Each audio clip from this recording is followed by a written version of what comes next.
Há cerca de 8 anos eu fui traída pelo meu marido com uma mulher do meu bairro, que eu não conhecia.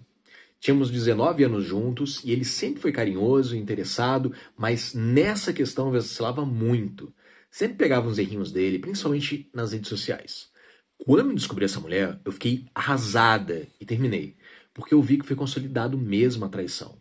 E ele se desesperou, não aceitou o fim, fez de tudo para voltar. Depois de algumas semanas de muita insistência dele, choro, sofrimento, pressão da minha família dizendo que ele errou, mas que me amava, acabei aceitando ele de volta. Desde então, ele se tornou o melhor marido do mundo.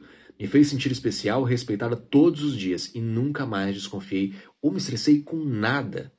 Mas algo muito louco aconteceu. Verdadeiramente, eu não consegui esquecer essa traição, porque sabia que ela sabia quem era eu, apesar de eu não conhecê-la. E isso sempre me gerou uma raiva, um desejo de vingança. Pois bem, sempre olhava o perfil dela através de uma conta fake, tentando entender o que ela poderia ter de melhor do que eu. E há cerca de 2 anos, o filho dela estava muito próximo. Bem, quando aconteceu a traição, ele era um adolescente novinho, bem criança ainda. Mas naquele momento, com 20 anos, ele se tornou um jovem muito bonito.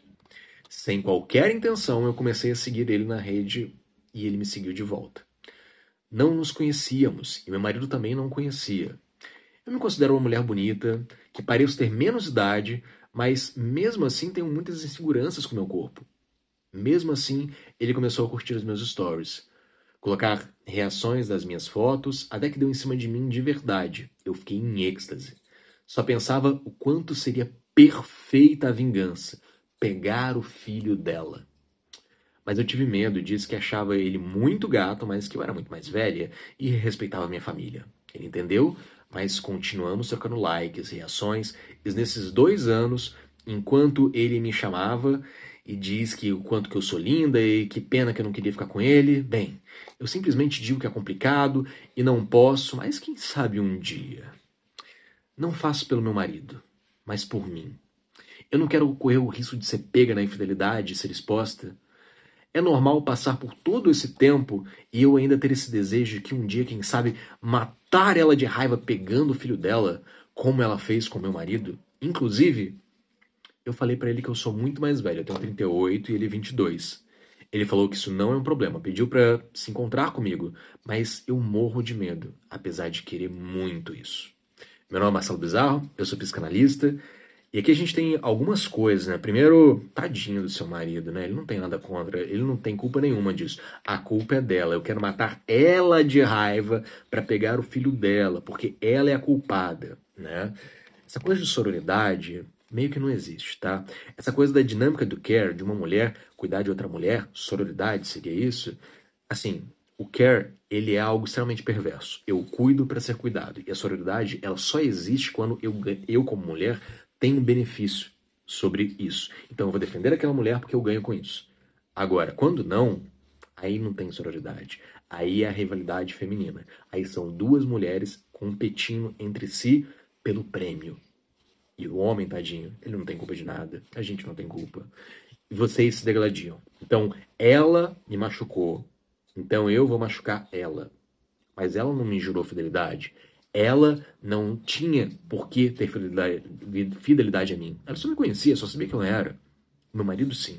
Foi ele. E se eu perdoei ele, tá tudo bem. Mas eu não perdoei ela. Ela é que é malvada, ela é que é ruim, ela é que merece sofrer. Você entende que você tá isentando o seu marido de culpa e colocando a culpa nessa pessoa que talvez não tinha culpa. Porque foi ela, mas poderia ter sido outra. O desejo, ele existe. O seu marido tem desejo por outras pessoas, assim como você tem desejo por outras pessoas também. Olha aí o filho dessa mulher. Desejo por ele. Ah, mas eu adicionei ele na rede, eu comecei a seguir ele sem pensar em nada, sem segunda intenção. Não, não teve intenção, teve desejo. Você olhou e falou que era bonito, que gostoso esse cara. Então, desejo. Deixei me engajar quando eu passei a seguir ele, ele me seguiu de volta. A gente começou. A troca de like, é ali a concretização desse desejo. Tá havendo já alguma certa exposição de traição.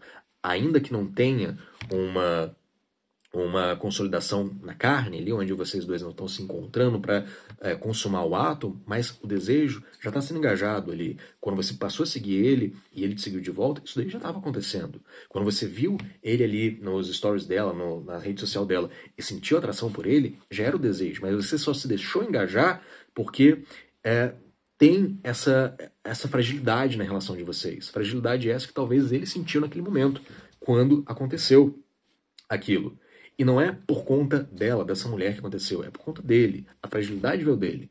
Não é que ela tem algo que você não tem, ou que ela tinha algo que você não tinha. É porque ele não sentia que não deveria engajar em algo estando com você naquele momento. Talvez ele precisou de passar por isso, talvez vocês, como casal, precisaram de passar por isso, para que ele tivesse a consciência do quanto que você é importante para ele, e a partir disso, ele se tornasse o melhor marido do mundo. Mas não é o suficiente para você, porque eu quero fazer com que ela, essa pessoa, essa malvada, a grande vilã da história, sofra por isso. Mas se não tivesse sido ela, teria sido outra. E se não tivesse outra, outra, outra e outra. Foi o seu marido que naquele momento ele fraquejou. Foi no seu marido que naquele momento ele se deixou engajar. Assim como você, nesse momento, está se deixando engajar. A culpa não é do outro. O outro é a pessoa que está de fora. É vocês que estão dentro da relação, estão ficando fracos a ponto de deixar com que o engajamento aconteça do desejo. O desejo ele sempre vai existir. E não é pela culpa do outro. Nós somos assim. Nós sentimos desejo por outras pessoas, ainda que estejamos dentro de uma relação. Mas a gente freia esses impulsos porque estamos dentro dessa relação e nós não queremos que isso aconteça. Mas o seu marido deixou com que esses impulsos não fossem freados do mesmo jeito que você está fazendo agora. Quem tem culpa nisso? Ela, o filho dela ou vocês dois?